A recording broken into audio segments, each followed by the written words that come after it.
সালাউদ্দিন কাদের চৌধুরীর জন্য কবর খুঁড়তে হয়েছিল দুইটা একটানা। ফাঁসির 4 ঘণ্টা আগেও সালাউদ্দিন কাদের চৌধুরী জানতেন না আজকেই তাকে যেতে হবে। ফ্যামিলি যখন শেষবারের মতো দেখা করতে যায় তখন সেই ফ্যামিলির কাছে তিনি প্রথম জানতে পারেন আজকেই তার শেষ দিন। তার হাতে সময় আছে আর মাত্র 4 ঘণ্টা। উনি কিছুটা কষ্ট পেয়েছিলেন। জেলারকে বলেছিলেন, অন্তত আমাকে তো বলতে পারতি, একটা প্রিপারেশন নেওয়ার ব্যাপার আছে না।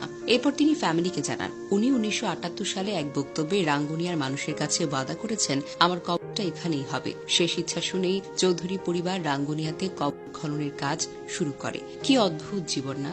মানুষটা তখনও বেঁচে আছে, অথচ কবর খোঁড়া শুরু হয়ে গেছে।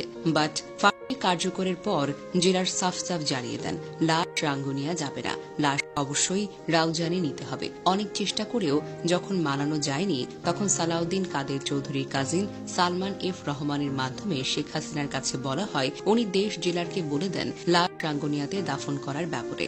শেখ হাসিনা স্পষ্ট জানিয়ে দেয় যে রাঙ্গুনিয়া না, সালাউদ্দিন কাদের চৌধুরীর দাফন রাউজানেই করতে হবে। শেষ পর্যন্ত রাউজানে আরেকটা কবর খোঁড়া হয়, ওখানেই সালাউদ্দিন কাদের চৌধুরীকে দাফন করা হয়। আমি শুধু ভাবি ঠিক কতটা বিদ্বেষ পুষে রাখলে এই কাজটা করা যায়। সালাউদ্দিন কাদের চৌধুরীকে মরতে হয়েছিল হাসিনার ব্যক্তিগত রাগ, ক্ষোভ আর ঘৃণার কারণে।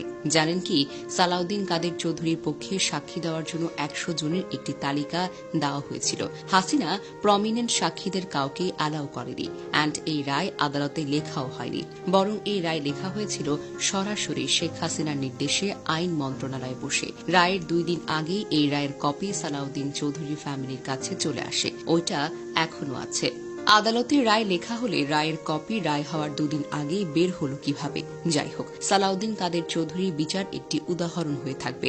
বিচারের নামে ঠিক কতটা জঘন্য কাজ করা সম্ভব সেটা এই মামলাটা স্টাডি করলে আপনি বুঝতে পারবেন। আর সালাউদ্দিন কাদের চৌধুরীর জন্য খোঁড়া 2টি কবর উদাহরণ হয়ে থাকবে শেখ হাসিনার স্বৈরতন্ত্রের। অনেকেই বলেন শেখ হাসিনা তো খুনি, ফ্যাসিস্ট ইত্যাদি ইত্যাদি। আমি বলি না, শুধু ফ্যাসিস্ট শব্দটা দিয়ে শেখ হাসিনাকে ব্যাখ্যা করাটা সম্ভব নয়।